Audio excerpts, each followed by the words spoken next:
काली हवेली का रहस्य। अमावस्या की रात थी। चांदनी बिल्कुल भी नहीं थी और चारों ओर गहरा अंधकार फैला हुआ था। गांव के किनारे एक पुरानी जर्जर हवेली खड़ी थी जिसे लोग काली हवेली कहते थे, क्योंकि इस हवेली के बारे में लोगों के बीच तरह तरह की कहानियां फैली हुई थी। लोगों का मानना था कि वहां आत्माएं भटकती हैं और जो भी वहां जाता है वो वापस जिंदा नहीं लौटता। एक दिन विनय, जो कि एक युवा पत्रकार था, वो इन कहानियों की सच्चाई जानने के लिए उत्सुक था। उसने ठान लिया कि वो इस हवेली का रहस्य सुलझा कर ही रहेगा। लेकिन उसके दोस्त रितेश और पूजा ने उसे समझाने की बहुत कोशिश की, पर विनय ने अपनी जिद नहीं छोड़ी और इस जिद के चलते रितेश और पूजा को भी उसके साथ जाना पड़ा। तीनों दोस्त रात के करीब 12 बजे हवेली के बाहर पहुंच गए, मगर हवेली की टूटी फूटी खिड़कियां और दरवाजे देखकर ही उनकी रीढ़ की हड्डी में सिहरन दौड़ गई, जिसके चलते किसी की भी अंदर जाने की हिम्मत नहीं हुई। लेकिन विनय ने हिम्मत दिखाते हुए अंदर जाने का फैसला किया। उसके पीछे पीछे रितेश और पूजा भी चल दिए। हवेली के अंदर का माहौल बेहद भयानक था। दीवारों पर जाले लगे थे और हर कदम पर चींटियां और मकड़ियां घूमती नजर आती थी। अचानक तीनों को एक कमरे से धीमी धीमी आवाजें आने लगी। इसके बाद विनय ने इशारे से रितेश और पूजा को चुप रहने को कहा और आवाज की दिशा में बढ़ा।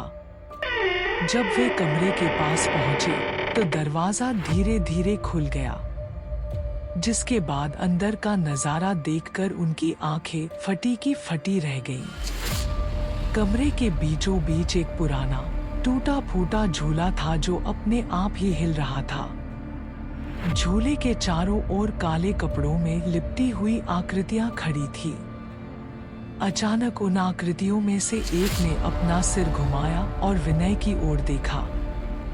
उसकी आंखें लाल थीं और चेहरा डरावना था।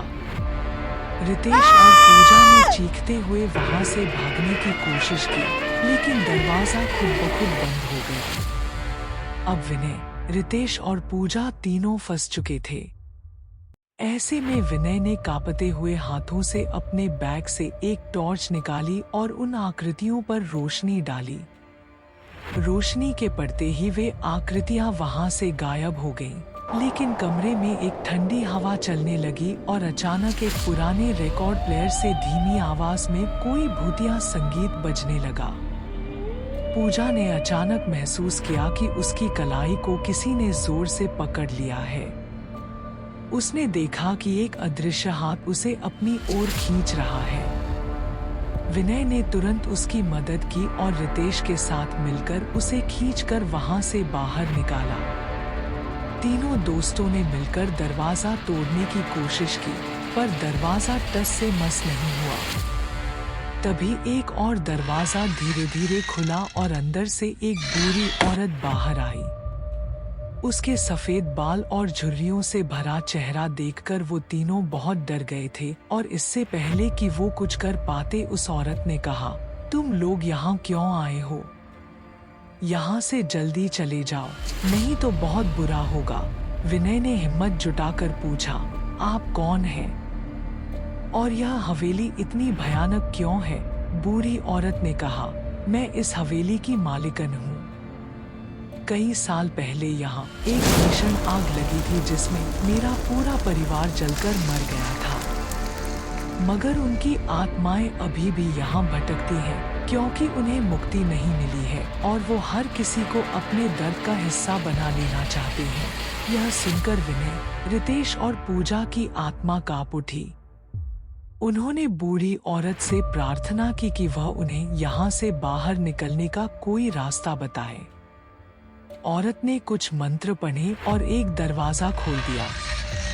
तीनों दोस्तों ने तेजी से उस दरवाजे की ओर दौड़ लगाई और बाहर निकल गए। बाहर निकलते ही उन्हें महसूस हुआ कि वे दिन के उजाले में आ गए हैं। गांव के लोग उन्हें देखकर हैरान रह गए। क्योंकि वे हवेली के अंदर पूरे एक हफ्ते से थे, जबकि उन्हें लगा था कि बस कुछ ही घंटे हुए हैं। इसके बाद तीनों ने फैसला किया कि वे अब कभी भी ऐसी जगहों पर नहीं जाएंगे।